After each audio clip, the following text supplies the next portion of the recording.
Vous auriez pu penser effectivement qu'il y a quelques années, ce dont on va parler maintenant était une mission impossible, d'où la petite musique. C'est l'actualité des nouvelles technologies. Yann Lavoie vous présente une innovation qui concerne donc le domaine vétérinaire. Autrement dit, je vais faire court. Si vous voulez amener votre hamster chez un radiologue, ça va, c'est possible. Si vous voulez amener votre sanglier ou un cheval, c'est plus difficile. Alors qu'est-ce qu'il faut faire? Eh bien, il faut que ce soit le radiologue qui se déplace. Exactement. Mais comment il fait? Alors, il va se déplacer et c'est ça qui est bien, c'est qu'il fallait surtout qu'il se déplace et puis qu'il puisse travailler rapidement et très bien. Vous le voyez là avec cet outil qui est ici, qui ne fait que 13 kilos et donc c'est tout à fait portable et surtout en plus c'est connecté. C'est-à-dire que les images, l'imagerie que vous voyez va pouvoir être transférée sur un ordinateur avec lequel on va pouvoir travailler, regarder si effectivement il y a fracture, il n'y a pas fracture. Alors ça profite effectivement aux animaux aujourd'hui et plutôt les gros, les costauds, parce que c'est ceux que vous ne pouvez pas, comme vous l'avez dit, déplacer jusqu'à un cabinet vétérinaire et surtout les chevaux parce que ce sont eux qui sont les plus souvent victimes de fractures, notamment les chevaux de course et qui valent très cher. Donc on s'est intéressé à cette technologie parce qu'on s'est dit que c'était bien souvent nous les humains qui profitions des nouvelles technologies et puis de temps en temps ça profite aux animaux et puis ça pourrait peut-être bien nous profiter aussi parce que parce que là, a priori, il n'y a pas de raison que ça profite pas aux humains. Il n'y a aucune raison pour que ça ne profite pas du tout, même aux humains. C'est une station qui a été inventée par une société de produits de diagnostic pour vétérinaires et une société d'électronique. Donc ils se sont mariés en disant tiens, si on sortait ce produit-là, et ça marche très bien. Nous sommes allés dans le Bas-Rhin constater que ça fonctionne très bien. Pas le Bas-Rhin oui, bien sûr, en France, bien sûr. Vous aviez. On regarde.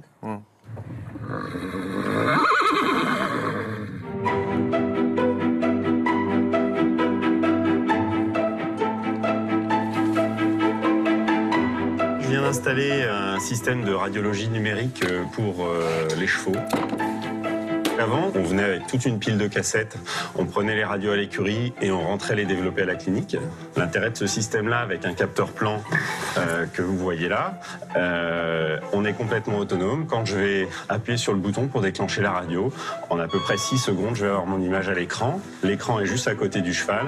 Je vais pouvoir avoir un contrôle visuel direct, reprendre mon cliché directement ou passer au suivant si ça me convient. On a par exemple une de ces stations au zoo de Vincennes à Paris et ça permet de prendre des radios sur tout type d'animal. Ce qui est nouveau depuis un peu plus d'1 an, c'est l'arrivée du Wi-Fi dans ces capteurs-là. Avant, on avait un câble qui reliait le capteur à la station et un câble autour d'un cheval, c'est dangereux. Le cheval peut se prendre les pieds dedans. Si on voulait faire par exemple des radios de poumons, là dans ces cas-là, il faut une plaque plus grande. C'est disponible aussi sur cet appareil. On peut tout à fait très facilement le brancher avec un convertisseur sur l'allume-cigare de la voiture par exemple, ou bien sur une batterie 12 volts avec un convertisseur.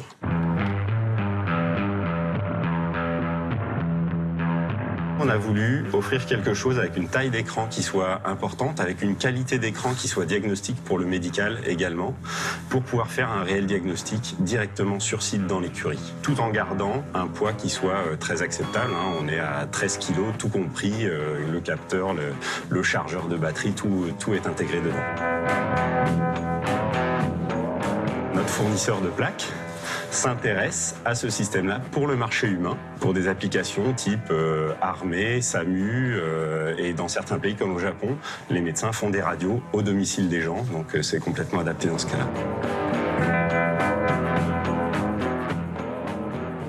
Alors, ça fonctionne bien.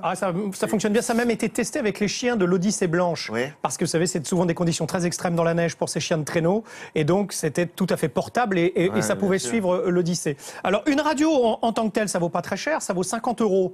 Donc, c'est pas très cher pour un propriétaire de cheval. Si l'on veut tout scanner, c'est-à-dire tout l'animal, c'est entre 2000 et 3000 €. Parce que là, il faut faire beaucoup de radios. Mais sur certains chevaux de course de très haute valeur, ça peut valoir la peine. Ce sont dans le domaine vétérinaire. On ne sait pas si quand ça sera adapté aux humains, les prix vont probablement varier. La machine vaut 55 000 € aujourd'hui. Ah, quand voilà, même. elle vaut 50, mais ça valait 80 000 € avant, le système dont il vous a parlé, et c'était beaucoup moins fonctionnel, c'était beaucoup plus lourd, c'était pas connecté.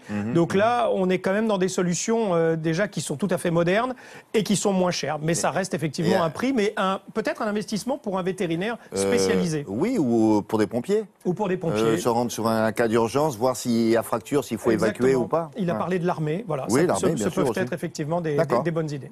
Merci beaucoup. La météo maintenant, avant de sortir de chez vous, avec Patricia Charbonnier.